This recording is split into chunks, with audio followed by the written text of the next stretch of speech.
Tahapan jin masuk ke dalam tubuh manusia. 1. Tahapan menempel.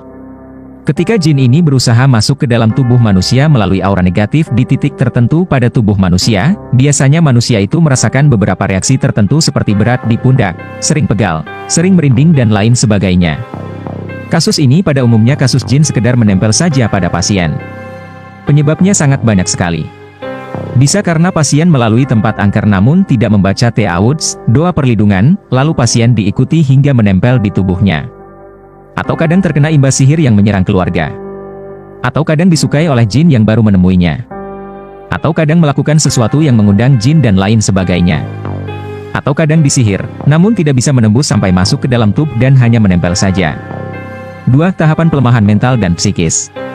Kondisi berikutnya, jin ini akan berusaha membuat mental dan psikis manusia itu lemah supaya jin ini bisa masuk ke dalam tubuhnya melalui pori dan ke dalam peredaran darah. 3. Tahapan masuk ke dalam tubuh. Pada tahapan ini, maka terjadilah gesekan dalam tubuh yang halus dan lembut, karena ia masuk melalui pori-pori kulit ataupun lubang-lubang anggota tubuh. Kemudian jin ini berjalan melalui peredaran darah dan berhenti di titik yang jin tersebut inginkan, atau sesuai titik yang diinginkan si dukun, semisal daerah tengkuk, betis, leher, pinggang, kepala dan lain sebagainya. 4. Tahapan merusak syaraf dan otot. Jin ini juga bisa merusak syaraf-syaraf dalam tubuh manusia sehingga otot yang berkaitan dengan syaraf tersebut yang dirusak oleh jin akan bermasalah bahkan lumpuh.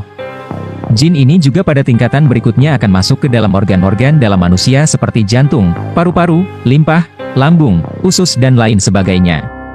Pada kondisi awal jin masuk ke dalam syaraf dan menetap di situ, maka beberapa reaksi dirasakan oleh pasien, semisal sering pusing, vertigo yang tidak kunjung sembuh meski sudah minum obat dari dokter. Sering merasakan gangguan di pencernaan makanan, lambung selalu bermasalah.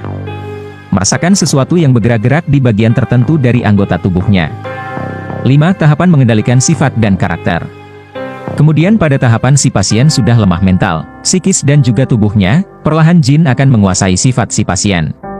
Membuatnya semakin emosi, mudah tersinggung terutama yang memang karakter pasien suka emosian, maka akan lebih emosian lagi. Reaksi pasien pada tahapan ini, jika ia orang yang sensitif atau bergolongan darah O maka biasanya ia sering melihat sekelebat bayangan di sekitar atau sisinya, merasa tubuhnya sakit yang terkadang dirasakan sangat perih dan pedih. Merasa ada sosok yang selalu mengikutinya. Suka bengong melamun, sering tidak fokus, dan mentalnya sudah tidak wajar.